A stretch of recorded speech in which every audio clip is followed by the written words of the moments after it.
জাহান্নাম যত কঠিন, কিয়ামত তার চেয়ে কিছু কম। কিয়ামত যত কঠিন, কবর তার চেয়ে কিছু কম।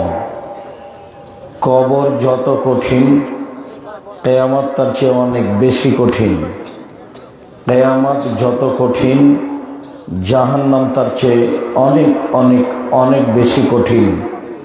কি দিয়ে বুঝায় আপনাকে জাহান্নাম কত কঠিন?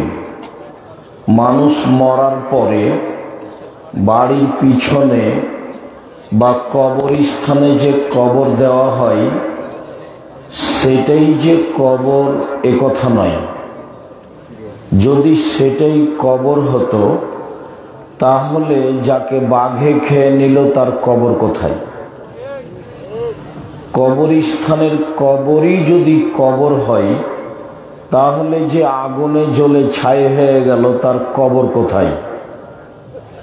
কবর বলতে মানুষের মরার পরে বিচারের দিন পর্যন্ত এর লম্বা সময় যেখানে থাকে বারজাখি জীবন, আত্মার জগৎ, তার নাম কবর।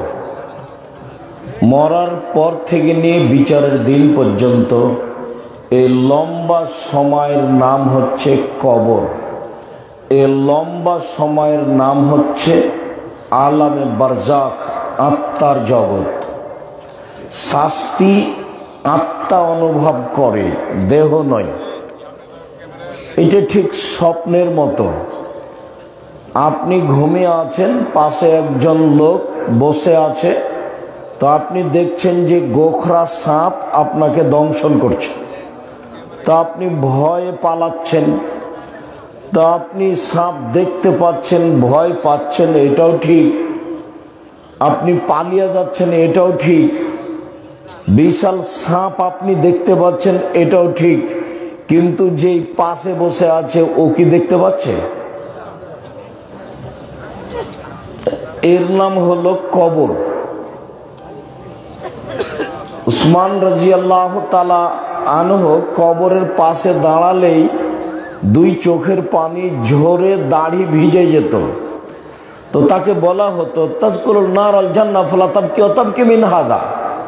আচ্ছা উসমান, আপনি যখন জাহান্নাম জান্নাতের কথা বলেন তখন তো কাঁদেন না, কিন্তু কবরের কথা বললে এত কাঁদেন কেন? কবরের পাশে আসলে আপনি এত কাঁদেন কেন?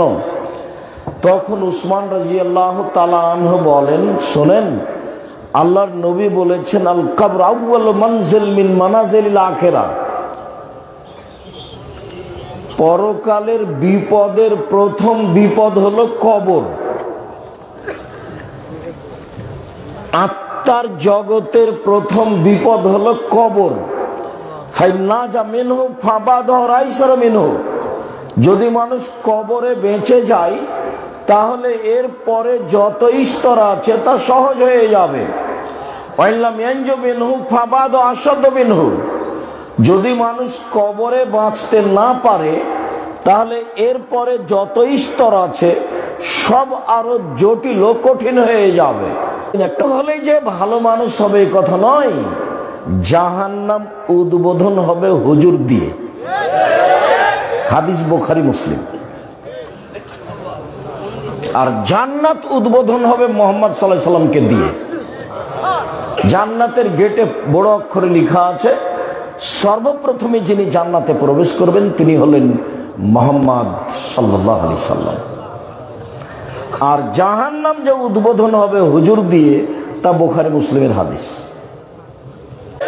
রাসূল সাল্লাল্লাহু আলাইহি সাল্লাম বলছেন, পৃথিবীর মানুষ শুনে রেখো, এক বাল্লিগু আন্নী ওয়ালা আয়া, আমার একটি কথা জানা থাকলে অন্যকে বলো। দুই ওয়া হাদ্দিসু আন বানি ইসরাঈল আলা হারাজ, বানি ইসরায়েলের কাহিনী বলো, কোনো দোষ নেই। তিন মান কাযাবা আলাইয়া মুতাআম্মিদান ফালিয়াতাবাওয়া মাকাদাহু মিনান নার। কেউ যদি কোনো কথা আমার নামে বলে, মুহাম্মদ সাল্লাল্লাহু আলাইহি সাল্লাম বলছেন, কেউ যদি কোনো কথা আমার নামে লিখে, কেউ যদি কোনো কথা আমার নামে বলে, সেই কথা যদি আমার না হয় তাহলে তার থাকার জায়গা জাহান্নাম। পাগড়ি যত বড়ই হোক,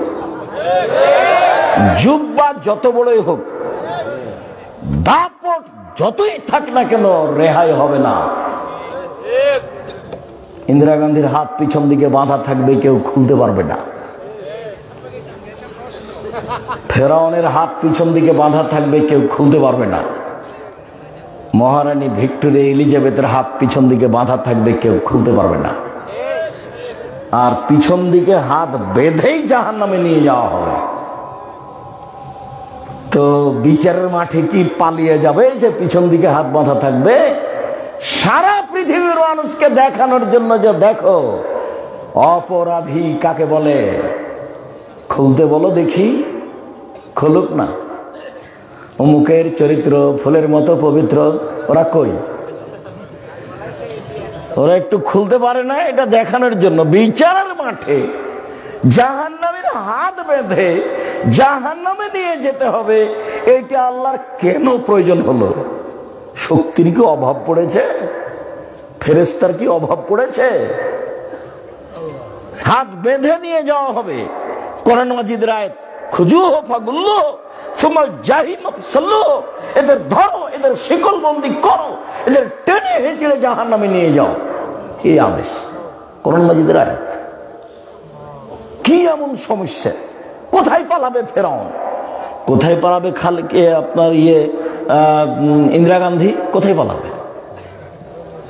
এ কি আপনাদের দেশের নেত্রী যে সময় 45 মিনিট? এইটা তো আর বিচারের মাঠ নয়। বিচারের মাঠ থেকে কেউ পালাতে পারবে না। ভিন্ন জায়গা। কবর যত কঠিন, কিয়ামত তার চেয়ে অনেক অনেক অনেক বেশি কঠিন। কিয়ামত যত কঠিন, জাহান্নাম তার চেয়ে অনেক অনেক অনেক বেশি কঠিন। কি দিয়ে বুঝায় আপনাকে আমি জাহান্নাম কত কঠিন?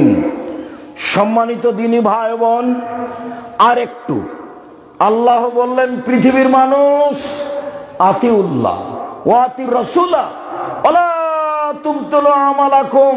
পৃথিবীর মানুষ আল্লাহকে মানো, পৃথিবীর মানুষ আল্লাহকে মানো, রাসূলকে মানো, তোমাদের আমল বাতিল করো না।